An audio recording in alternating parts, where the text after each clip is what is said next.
Assalamualaikum warahmatullahi wabarakatuh.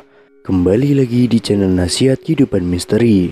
Pada video kali ini saya akan membahas tentang 2023 Sang Dahyang Tanah Jawa kembali.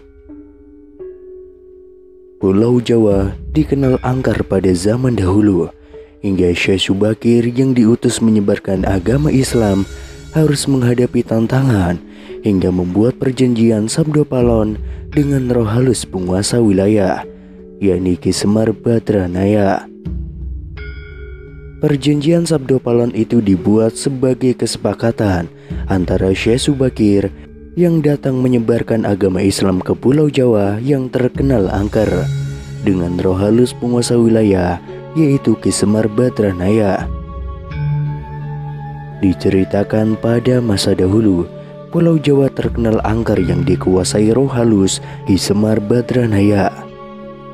Kedatangan Syekh Subakir yang diutus Sultan Turki Sultan Muhammad I untuk syiar agama Islam. Setelah keduanya terlibat pertempuran dan sama-sama kuat, Syekh Subakir dan Ki Semar Badranaya akhirnya membuat kesepakatan melalui sebuah perjanjian yang disebut Sabdo Palon. Namun kedatangan Syekh Subakir dalam melakukan syiar Islam di Pulau Jawa saat itu harus mendapat rintangan hingga harus membuat perjanjian dengan Ki Semar Badranaya sebagai roh halus, sebagai dahyang atau penguasa tanah Jawa. Syekh Subakir dikenal sebagai orang yang berhasil menumbali Pulau Jawa yang terkenal angker dan wingit pada dahulu kala. Saat itu Sultan Turki Muhammad mendapatkan petunjuk untuk melakukan penyebaran Islam di Pulau Jawa, sebuah tempat di tanah Jawa yang dalam pengaruh magis begitu kuat. Mulai dari jin hingga setan memenuhi setiap sudut tanah Jawa yang saat itu masih berbentuk hutan belantara. Diutuslah rombongan para alim ulama untuk mendatangi Pulau Jawa demi melakukan syiar Islam.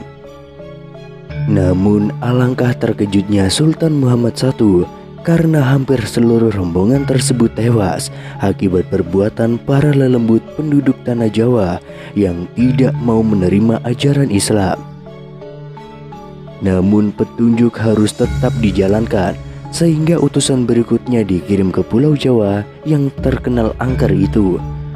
Sosok utusan itu terkenal alim, ahli ruqyah, memiliki kemampuan untuk berinteraksi dengan dunia gaib. Bahkan sosok ini memiliki keahlian dalam membabat tanah yang angker. Dialah Syekh Subakir yang memiliki nama asli Syekh Tambun Ali bin Syekh Bakir. Syekh Subakir berasal dari tanah Persia atau yang sekarang lebih dikenal dengan negara Iran, yang langsung berlayar ke Pulau Jawa atas perintah Sultan Muhammad I. Dalam perjalanannya menuju Pulau Jawa, Syekh Subakir terlebih dahulu mampir ke Praja Keling, yakni sebuah daerah yang diduga terletak di India. Di daerah itu, Syekh Subakir membawa 20.000 penduduk di Praja Keling untuk ikut dan tinggal menempati Pulau Jawa. Sesampainya di Pulau Jawa, Syekh Subakir langsung menuju ke Gunung Tidar yang diyakini sebagai titik pusat dari tanah Jawa. Di puncak gunung ini, Syekh Subakir memasang tumbal berupa batu hitam yang sudah dirajah. Batu tersebut kemudian dikenal dengan nama Aji Kala Cakra untuk menetralisir daya magif negatif dari bangsa jin.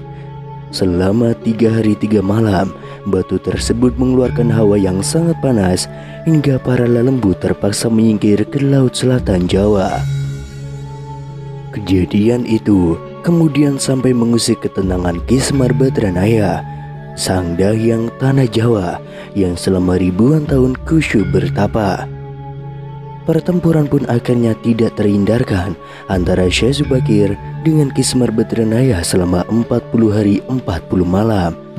Namun selama pertempuran itu, keduanya sama-sama kuat, sampai akhirnya Ki Semar Badranaya menawarkan perundingan kepada Syekh Subakir, yang mana menghasilkan sebuah kesepakatan perjanjian yang terkenal dengan sebutan Perjanjian Sabdo Palon.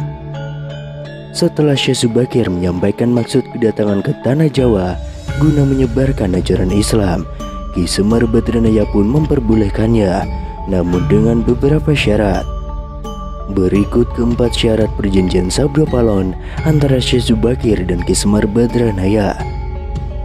Syarat yang pertama, penyebaran ajaran Islam tidak boleh dilakukan dengan cara paksaan, apalagi dengan jalan peperangan.